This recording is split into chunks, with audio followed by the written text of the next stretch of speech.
What's up, Master Unit? Ace Lunchman here, so back again with another classic WWE pay-per-view review. So once again back in 1997, part of my WWF in 1997, 25 years later arc. Recently, in our current timeline, last month, the company did Clash of the Castle, a UK pay-per-view. They treat it like an actual pay-per-view. It took place in Cardiff, Wales. So it got me thinking, let's do a pay-per-view, a UK pay-per-view similar to Clash of the Castle. So I'm going to review the one and only one night only pay-per-view from 1997 at the NEC Arena. Right now I think it's called the Resort World Arena in Birmingham, England, on the 20th of September 1997. I think it was a week and a half ago. It was the 25th anniversary of this pay-per-view. This is a UK only pay-per-view. I'll get to that a little bit later on. The whole UK only bit. The attendance of the show was 11,000. The one and only one night only pay-per-view received about 20,000 pay-per-view buys. It was limited only.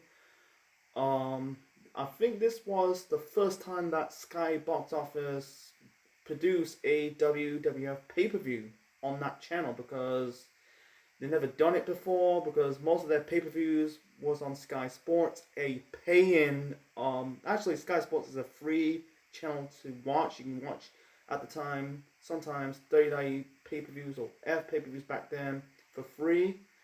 And this is the first of many times they'll end up doing sometimes pay-per-views, the big pay-per-views, you have to pay for, because Sky Box Office is a paying channel. Sky Sports is a free channel to watch. Yeah, I think before that they had just like do movies, and then boxing, and then now they add wrestling to that category until Sky lost the right to BT Sports, and they did their box office channel. I'm glad I don't watch it, because glad I got the network. Anyway, so because at the time, Sky had a good relationship with the company, the World Wrestling Federation, right now the World Wrestling Entertainment, for the last 8 years, since Sky purchased the WWF in 1989. Because in the early 90s in America, business was not booming, but in the UK and Europe, business was booming. They decided to move SummerSlam to America into the UK. Did their show at Wembley, the old Wembley, in London. Main event was Bret Hart versus Bulldog for the IC title, and they did business. So I did that show this past summer. Go and check it out. So 5 years later, they decided to do the first UK pay-per-view. It's debatable, say SummerSlam 92. I don't think SummerSlam 1992 was the first UK pay-per-view. No, I don't think so. This is technically the first UK pay-per-view they ever produced. They treat it like an actual pay-per-view, because the next UK pay-per-views they do, they treat it like a glorified house show until Clash of the Castle of this year. They treat it like a pay-per-view, not an international show or international version of Raw. No, they treat it like an actual pay-per-view. So let's get back to the whole UK only bit. Technically it was not an UK only pay-per-view. It's not only aired only in the UK. It's aired in the UK and Canada, but not in the United States and America. Here's the reason. This is storyline reasons. Bret Hart, in his contract clause, he blocked the pay-per-view to air in the United States of America, still in the middle of the Hart Foundation versus the USA storyline. So maybe if they aired it in the USA, maybe they just don't really see it like, oh, it's just a glorified house show. People watch it right now, but back then maybe it's for the best. You're not gonna see that. Let's have a guy block a pay-per-view of a country they're not going to see. Anyway, so This is the only time they treat it like a pay-per-view until Clash of the Castle, because they end up doing No Mercy, Capital Combat, the Interruption pay-per-view, Rebellion. They're classified as house shows until Clash of the Castle. They treat it like a pay-per-view. So anyway, so this, and also like I like the intro.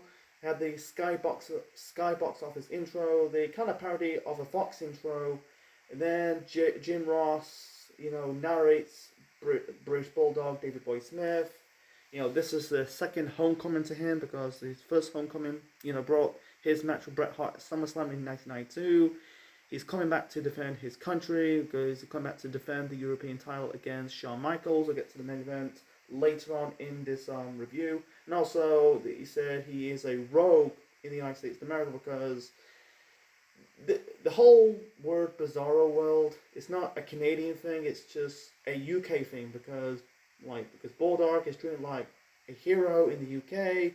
In America, he is treated like a villain, a heel, because the Hart Foundation, they like countries around the world instead of the United States of America. That's why I'm covering this arc. So anyway, so this show, you can tell it's a bit canon. No, some matches are no build to this. Some matches they got a bit of build, others not so build. It's basically trying to fill the card up for whatever reason. So anyway, so let's talk about the commentaries for the show. The commentaries of the show, we got Vince McMahon in his second to last pay-per-view as the head play-by-play guy, Jim Ross and Jerry the King Lawler. So yeah, the arena's fine. The Timetron was okay. It's the times. It was a bit lacking of like the pay-per-view set. Why could you make it as the palace? You had the Queen's guards, standing near the side of the ramp. That was kind of like whatever. So, and you had the Union Jack ring apron around the ring. I think the ring color, the ropes are blue, white, red, white, and blue. That's the flag of the United Kingdom flag. So anyway, so the first match to kick off, one night only, 1997. We got Hunter Hearst Helmsley, aka Triple H, with Chyna in his corner, taking on Dude Love, aka Mick Foley. This rivalry started in May, actually, on an episode of Shotgun Saturday Nights. Helmsley fought Mankind in a match, and that was in a disqualification by Chyna, low blow Mankind. They compete at the 1997 King of the Ring tournament. They reached the finals of that tournament at the 1997 King of the Ring pay-per-view. They had a good match on that pay-per-view. Triple H won the 1997 King of the Ring tournament. Then the feuds continue at Canadian Stampede. That ended in a double countout. Then they had a good solid steel cage match at SummerSlam that Mankind Mankind got the victory. Did that dive off the cage, and then Mankind transformed into Dude Love. This is the start when Mick Foley doing the whole Three Faces Foley storyline. He was Mankind since he debuted the company in 1996, and now he's Dude Love. He debuted, helped Steve Austin to retain the World Wrestling Federation Tag Team titles from the Hart Foundation. At this moment in time, they're no longer the Tag Team titles because Steve Austin got hurt. And speaking of Steve Austin, he's on the poster of the show. You can have Austin on the show, cutting a promo, and also hit someone with the Stone Cold Stunner because Austin is getting over. He's going to be the next top guy. Anyway, so this is technically the fourth match of the rivalry of the Triple H Mick Foley saga. That continued all the way to the year 2000. So the match was good. I really enjoyed the match between Helmsley and Dude Love. The first half, Dude Love worked on Helmsley, Triple H, and then when Chyna clotheslined Dude Love without the referee noticing, and then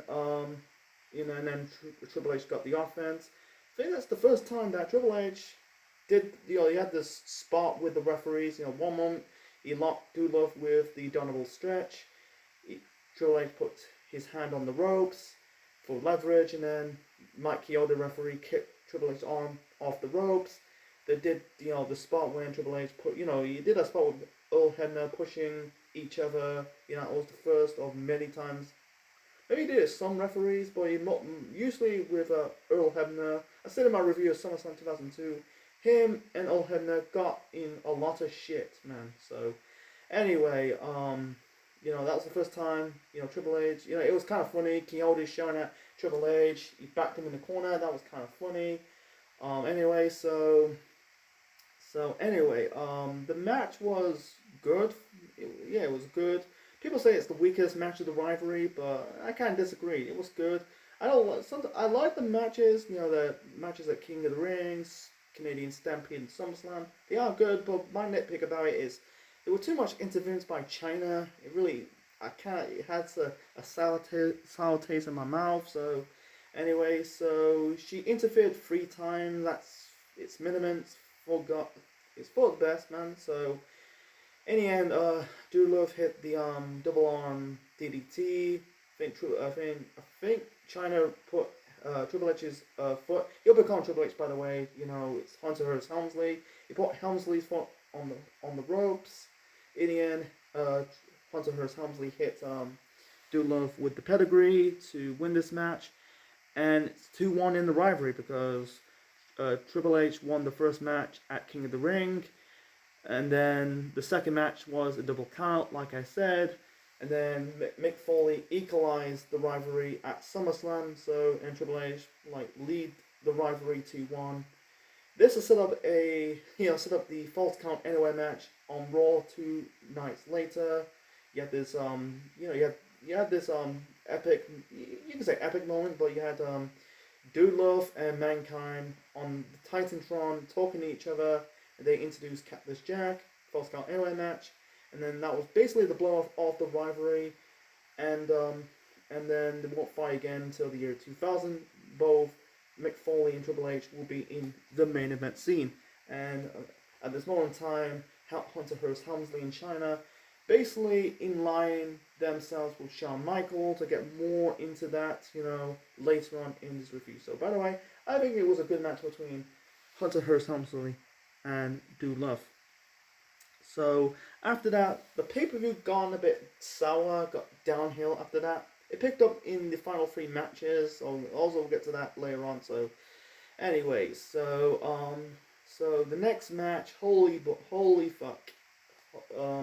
The next match we got Leif Cassidy, aka Al Snow, taking on Tiger Alison with his dad, Tiger Jeet Singh, in his corner.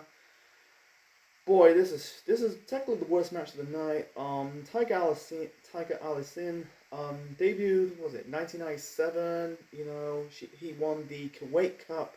This is I think it was on a house show, defeat Owen Hart. So he ended up being part of. He ended up doing teaming up, managing Lowdown, and was it the Millionaire Manhood, whatever it's called.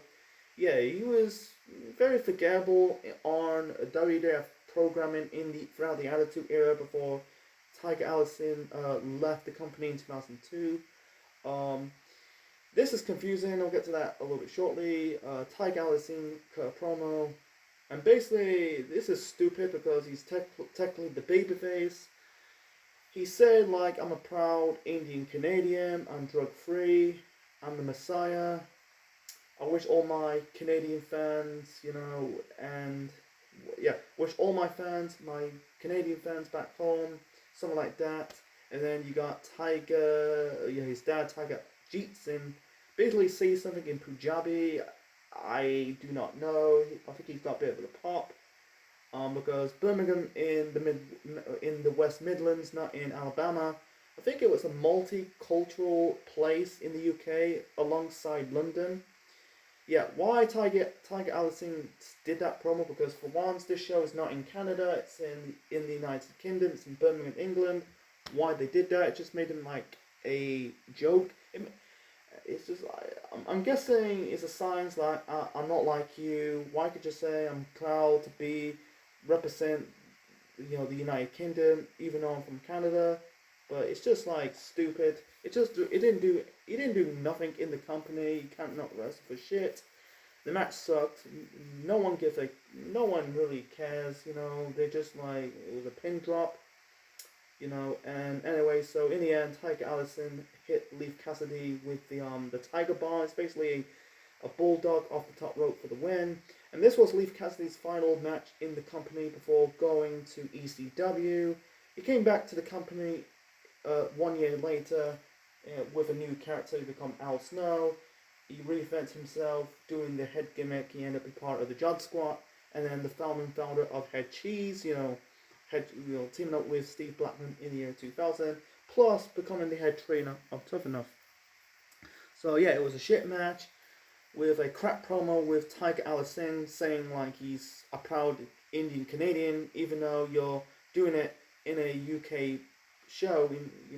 If they've done this in Canada, if like great example in Canadian Stampede in Calgary, or 2 months later in Survivor Series in Montreal, maybe it could work. But in the UK, yeah, it just made him like a dumbass, and it's confusing who is the heel or who is the babyface. It's just like Leif Cassidy did not give a shit because he's a heel, he's an announcement talent, a jobber. For Tiger Allison, he's supposed to be the babyface. Yeah, he got booed. So let's move on. I need a drink first. And by the way, it's the worst match of the night. So anyway, so moving on to a okay matches of the show. I use my quote okay. We got the headbangers. That is Marsh and Thrasher defending the belts against Savio Vega and Miguel Perez Jr. representing Los Boricuas. The Headbangers won the tag team titles a couple weeks ago at Ground Zero, after help by Stone Cold Steve Austin hitting Owen Hart with the Stone Cold Stunner to celebrate with the fans. So far in that build, they booked for shit, man. They lost to the Godwins. That was the introduction of Cletus, and on the Go Home show to Raw, they competed. This is their second defense as the tag team champions. The first time they defended the tag team titles against Bret Hart and Bulldog, that was ended in a disqualification. So anyway, the match was okay-ish. I don't say it was bad. It was a bit boring in my tasting. It was, you had some moments of the match. You had did like the hot tag. Referee did not see the hot tag. In the end, the Headbangers, I think one of them hit, I think it was Savio Vega or Miguel Perez with, I think it was a guillotine off the top rope for the win. You can tell the Headbangers got cheered in this match. Like I think they're not ready. I'll get to that shortly, but I think the reason why they got cheered because I think that their character was based on some kind of pop rock. I think the fans of pop rock, punk rock, or pop rock, punk rock. I'm trying to say punk rock. So they're wearing kilts. They shave their head bald. They got like makeup around their face. So that's the reason why they got like a cheer. But as tag team champions, they're not ready, man. You can tell they're not ready. The reason why they won the tag team titles because Austin, cannot compete because of the neck injury. We're not ready, man. I think it's the first of two. Maybe they won another one. They end up dropping the titles to the Godwins. We'll get a little bit more of the Godwins a little bit later on because the wrestling on that show. So let's move on to the next match. It was an okay match between Headbangers and the Boricuas. Anyway, so the next match, we got Too Cold Scorpio. It was formerly known as Too Cold Scorpio, and it's Flash Funk, by the way. Flash Funk taking on the Patriot Del Wilkes. He got booed in this show. You hear this theme music, but you can hear there's the American flag on the Titantron.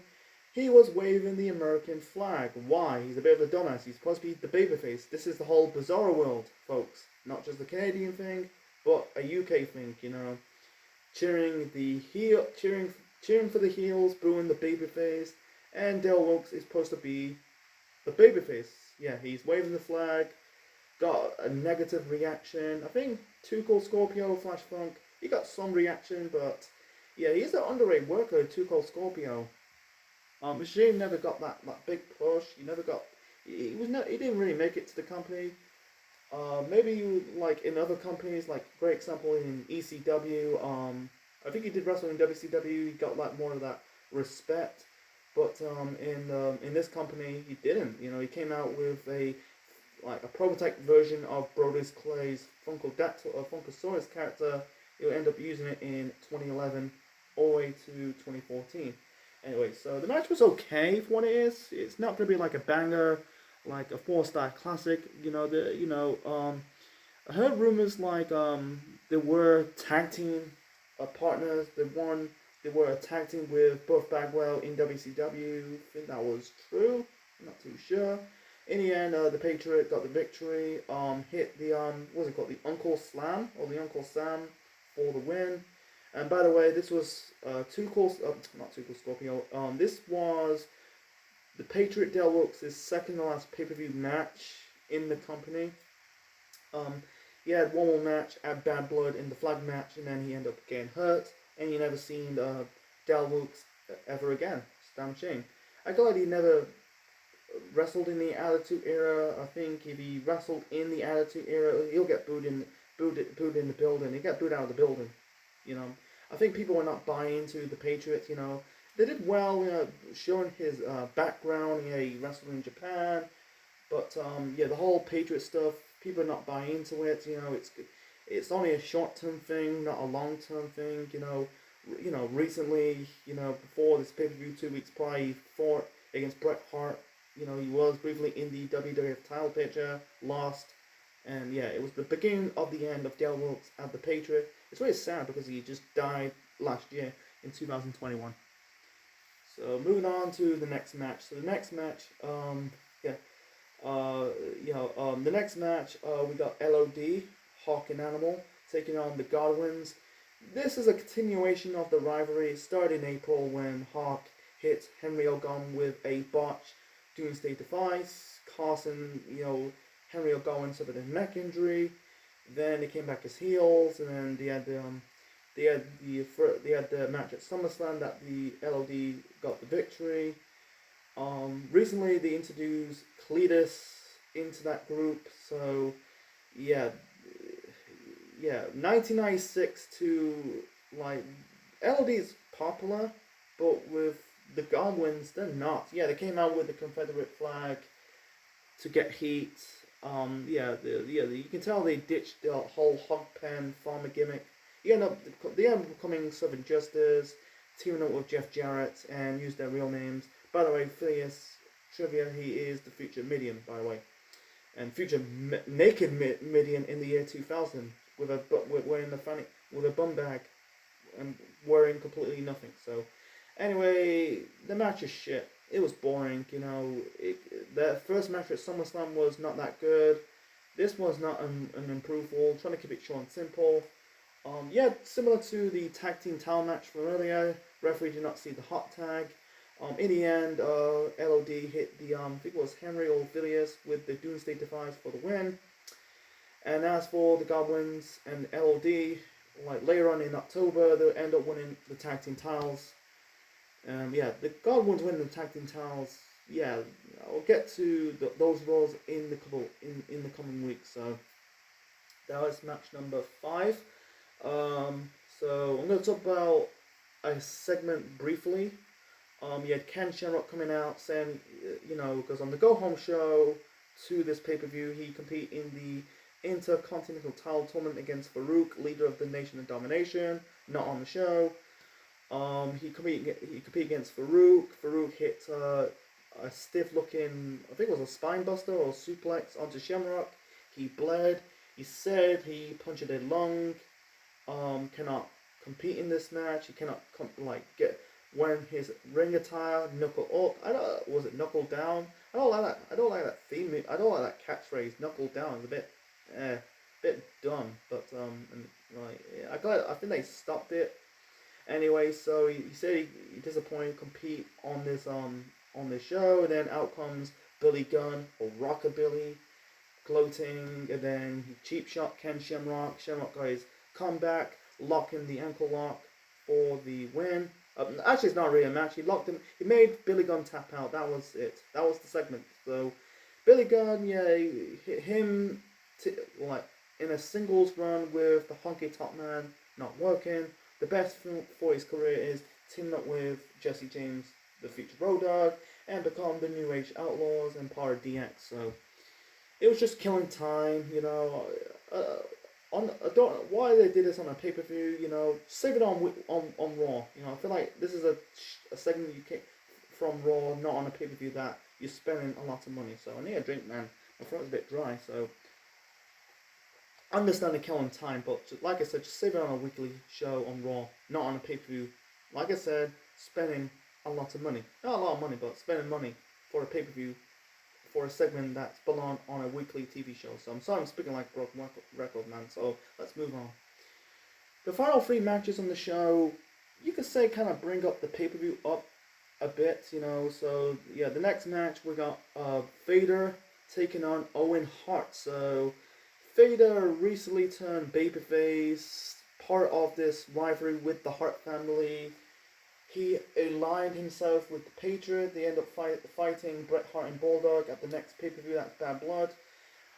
Anyway, Owen came out with the biggest pop of the show. You know, he's not like the heel Owen Hart in the show. He is a babyface. He came out as a babyface. Vader, he got booed. I'm sorry. I think Vader as a babyface just never worked. I think he's better off as a heel because this is technically his first pay-per-view match as a babyface. Yeah, because he's not after that he was done. He was done in the company. You know, he had so much momentum since he came to WCW with a ton of momentum. He fought against Shawn Michaels in the WWF Championship match at SummerSlam. Then fast forward in 1997.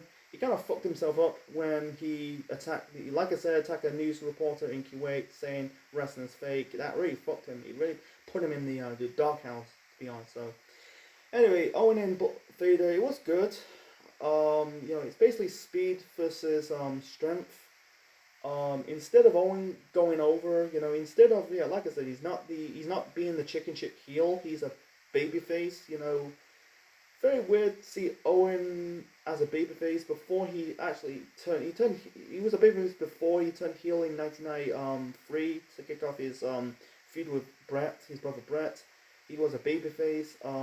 He was good. I think somewhere with the match you had Owen trying to lock in the sharpshooter onto Vader. Vader denied it. I think he was going for a suplex or a body slam. He managed, yes. I think. And also, I think Vader's locking some arm bars and leg locks. It was a technical wrestling match. I don't call it a classic. That was the time. You could say there's some chemistry. It got a little boring and restless. Owen locked in the sharpshooter onto Vader. Vader reached the ropes. I thought Owen's gonna go over. Unfortunately, that's not the case. In the end, Owen was going for a move off the top rope. Vader counted into I think it was a scoop slam for the win. The fans do not really like that because they want to see Owen getting the victory. It's basically building him up for basically end up losing the flag match to Vader and the Patriot end up losing it to Bret and Bulldog at Bad Blood. Yeah, he ended up losing this. I heard this is one of Vader's last good matches in his run in the company. I think his top 3 good matches in his run in the company were Shawn Michaels at SummerSlam, his match with the Undertaker at Canadian Stampede, and now Owen on this show. And afterwards he ended up losing it to Mark Henry, to Kane, and he ended up leaving the company in 1998. So moving on to the this is the second and third championship matches on the show. We got Bret Hart defending the WWF title against The Undertaker. This is their rematch at SummerSlam. When Shawn turned heel, cost Undertaker the title. This is feel like canon. This was backwards stuff like this is backwards, man, because recently Taker started his feud with Shawn Michaels. They had a match at Ground Zero. 2 weeks later, they end up face each other in that epic Hell in a Cell match. Yeah, why could they just done this title match at Ground Zero and have Brett face the Patriot on the show? I simply don't get it.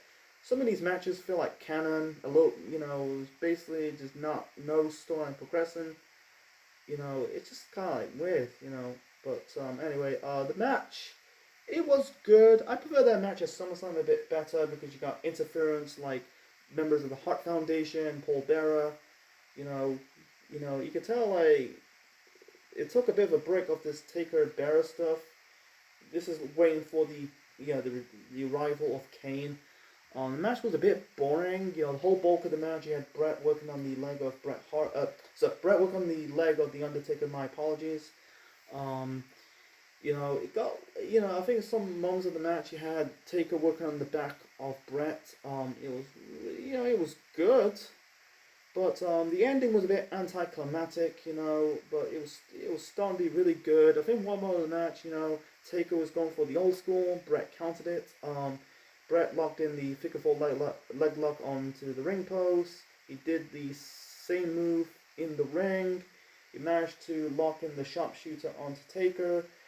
It's not like completely boring. It was really good, but it went about nearly half an hour. So, yeah, like I said, the ending was a bit anticlimactic. So Brett was going to hit his version of the Tombstone Powerdriver, not the Owen Hart way, but trying to hit Taker with the Tombstone Powerdriver, his finishing move. But Taker countered it. He's trying to hit the finisher, but the move, but instead he lost control, and Brett completely got his head trapped on the. He kind of got his head trapped between the ropes. It's the same spot when you got your arms stuck in the ropes, but this time around the head.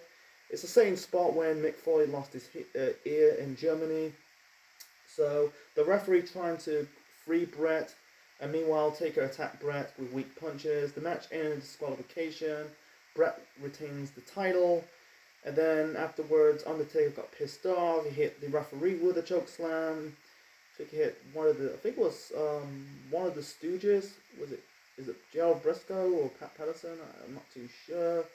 And then when the ring announcer, was it Carsten Schaefer, announced Brett won't retain the title by disqualification, Taker was going after the ring announcer, and I like to have this is in the UK. I'm glad to have a UK ring announcer calling this pay-per-view instead of the traditional commentators you see on WWF programming like the late Howard Finkel and Tommy Chimel. This is before they introduced Lillian Garcia. That'll be in the year 2000. So, by the way, this is the last time that Bret Hart retains the WWF title, because at Bad Blood he didn't put the title on the line against the Patriot and Vader because they compete in the flag match. So Taker won't win the title again until 1999. His final two title runs in 1999-2002 were disappointed. So let's talk briefly about Undertaker's title run. He won the title at WrestleMania 13, dropped the title at SummerSlam in '97 to losing the title rematch. So I think he had a good run, because his first title run in 1991 was disappointed because Hogan's backstage politics. He bitched and moaned because Undertaker botched a Tombstone Powerdriver spot. That was a load of bullshit. Go and watch my review of both Survivor Series 1991 and Tuesday Night in Texas 91 for more information. So that was a bunch of bullshit. So 6 years later, they give Taker the belt. He did well. The only worst match in his run, I don't call it worst, but his weakest match of his title run was against Farouk at King of the Ring 1997. His best matches in his run, he has good matches over his run. Not good to great matches like Mankind at Revenge of the Taker, good match. His match with Stone Cold Steve Austin at Cold Day in Hell, good match. His match with Vader at Canadian Stampede, a good match. Those two matches against Bret Hart at SummerSlam and this show, one night only, good matches. So yeah, next time Undertaker had a lengthy run as the world champion will be winning the World Heavyweight title in 2009 on the SmackDown brand, 12 years later. So yeah, it was a good run. Not on the same level as Shawn Michaels' title run in 1996. So let's move it on to the main event. So the main event, this is the only time that the European title was defended on a pay-per-view in the main event. So we got the European champion at the time, the British Bulldog, Davey Boy Smith, the poster boy of the show. Why people want to see this show, defending the European title against the Heartbreak Kid Shawn Michaels. Shawn Michaels turned heel at SummerSlam. Then he ended up aligned himself with Triple H, Hunter Hearst Helmsley, Chyna, and the return of Ravishing Rick Rude. This was the start of D-Generation X. I'll get to more of that later on. So, the build-up to this, there's lack of the build-up because, like I said, Brett blocked the pay-per-view on American TV. So, basically the advertisement was only in the UK. They kind of bring up at SummerSlam and said Bulldog is going to defend the European title against Shawn Michaels. 2 weeks prior on this, you had Shawn Michaels and Triple H injured the knee of British Bulldog to weaken the Bulldog. And on the Go Home show, Shawn Michaels wants to become the first guy to win all the belts. He wants to become the first Grand Slam champion in the company's history. So, Bulldog, in 1992, he had an epic match with his brother-in-law, Bret Hitman Hart, at SummerSlam 1992 at a packed Wembley Stadium. And then 5 years later, he went on to win, becoming the first European champion, defeat his another brother-in-law, Owen Hart, in Germany on Raw. Then he hold the belt for, March, April, May, June, July, August, September. 7 months so far as the European champion. I'll get more about his reign a bit later on. So, this is his second homecoming to the United Kingdom as the defending champion. So the match was good. It was bogged down with interference. We'll get to that shortly. So Shawn came out kissing women fans. Placed a British Bulldog action figure down his tights. And then one more of the match, he basically pretending like he's leaving the ring, but instead he's checking on the Titantron like a mirror. So anyway, the match was really good. The first half of the match, it was really good technical style wrestling between Bulldog and Shawn, because they had matches before this show. They fought for the Intercontinental title. Shawn won. They fought the previous pay-per-view in 1996. That was at, what was it? Mind Games. I think it was in July, that In Your House show in July, that Shawn was the world champion. Bulldog was basically the heel. This time the roles were first. Like I said, this is Bizarro World. Shawn's a heel in America. Bulldog's David Boy Smith is a heel in America. This time he's a babyface in his own country. And before we get to the rest of the match, he dedicated his match to his sister Tracy, because she's suffering with cancer. I'll get more of that a little bit later on. So you had Tracy and the Bulldog's wife Diana, Bret's sister, in the crowd watching Bulldog facing Shawn on the show in the main event. So anyway, so the match was really good in the first half, but it was bogged down with interference. First you had Ravishing Rick Rude interfered, and then back to the one-on-one thing of Bulldog and Shawn. Then you got Hunter Hearst Helmsley, Triple H, and Chyna, come along, and this Rick Rude really interfered a lot. It really brings the match down. I really starting this. Like this match, they're starting to have a normal, fine match between Bulldog and Shawn Michaels. So here's the ending. This is a bit memorable. Why some people will talk about this show.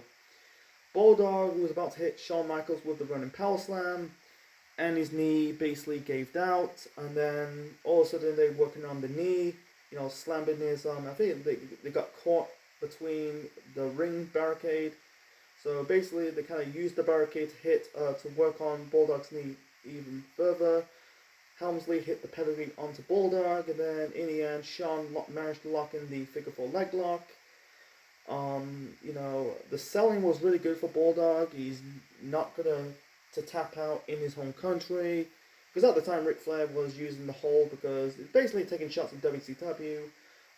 Bulldog is basically refusing to give up, but he managed to not tap out but passed out due to the pain, and Shawn Michaels won the European title, becoming the first, I think it's the first Grand Slam champion in the company's history. The latest one, becoming the latest Grand Slam champion in the WWF/WWE, is Roman Reigns. So Shawn got a lot of heat.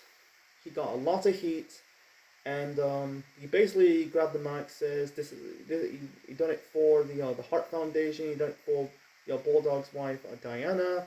Then they managed to lock in the and also before that, he had Rude, China, Triple H kind of helped Shawn Michaels while applying the using it as leverage to further the injury of the knee of the Bulldog.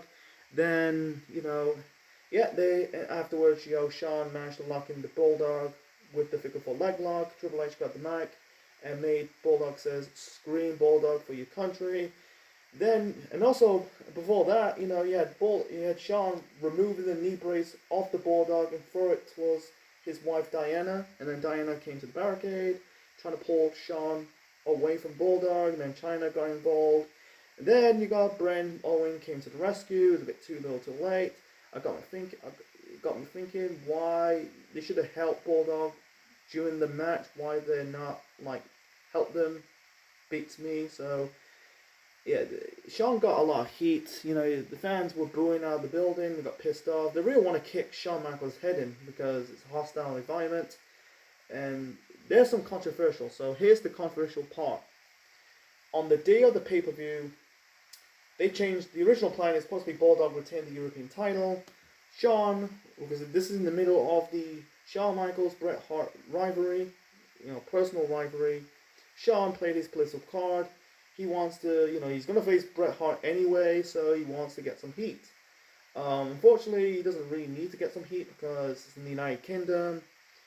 He's going to have more heat in Canada 2 months later, so he doesn't really need heat. And second off, the rumors are they're going to do a second match. They're supposed to go have a payoff. Bulldog regaining the European title in the next UK pay-per-view. It's in April of next year, unfortunately. Both guys are gone from the company. Bulldog left the company after the Montreal Screwjob at Survivor Series, and Shawn Michaels started his 4-year early retirement after WrestleMania 14 after he injured his back in the casket match against the Undertaker at the Royal Rumble. So yeah, there was no payoff to this, and also Bulldog was dedicated to his match to his dying sister Tracy, she was there, at ringside, in the crowd. She looks weak. She was basically facing death, close or facing death, man. She was ill. She didn't understand. She's just lost. But your Bulldog wanted to dedicate maybe the match and maybe the victory to her dying sister. And unfortunately, on sad news, Tracy Smith, Bulldog's sister. Unfortunately, she passed away 2 years later in 1999 at the age of 26. That's a bit fucked up, and at this moment in time, Shawn is a complete asshole, not just in the ring, but behind the scenes. And also, he hates Triple H in real life back in the 90s. He ended up the friends right now, but back then they really don't like each other, so... That's the reason, because Shawn was an asshole. He had personal problems. He had, drink and drug problems. So I don't understand why they did that. This is a prototype version. What the Montreal Screwjob is going to be. And I'm guessing this is Bulldog's first and only defeat in the UK, because most of the time Bulldog wrestled in the United Kingdom, he ended up winning, and this time he's ended up losing. I understand, maybe this whole thing, Bulldog winning in the United Kingdom is stale, but on the bright side, at least it's got heat. But the Bulldog's European title run was forgettable because he barely defended it. He defended before that once on pay-per-view. That was against Ken Shamrock at SummerSlam. That was a disappointed match. This is the first of 2 times he defended on a pay-per-view. He defended sometimes on TV, but it was just like, it was more of, the European title is not really the company's title. It's more of Bulldog's title. It's similar to John Cena's spinner belt.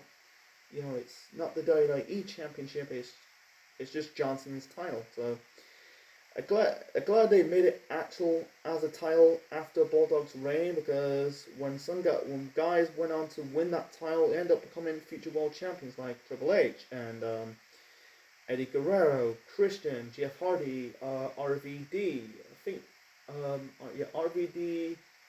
Boy, there's Kurt Angle. He became the Eurocontinental Champion. Granted, Jeff Jarrett never was world champion in WWE. He ended up being world champion in WCW and then in TNA. But glad they give the title credibility after Bulldog's run, and also in Brett's title reign. Not Brett's title reign, in Brett's book.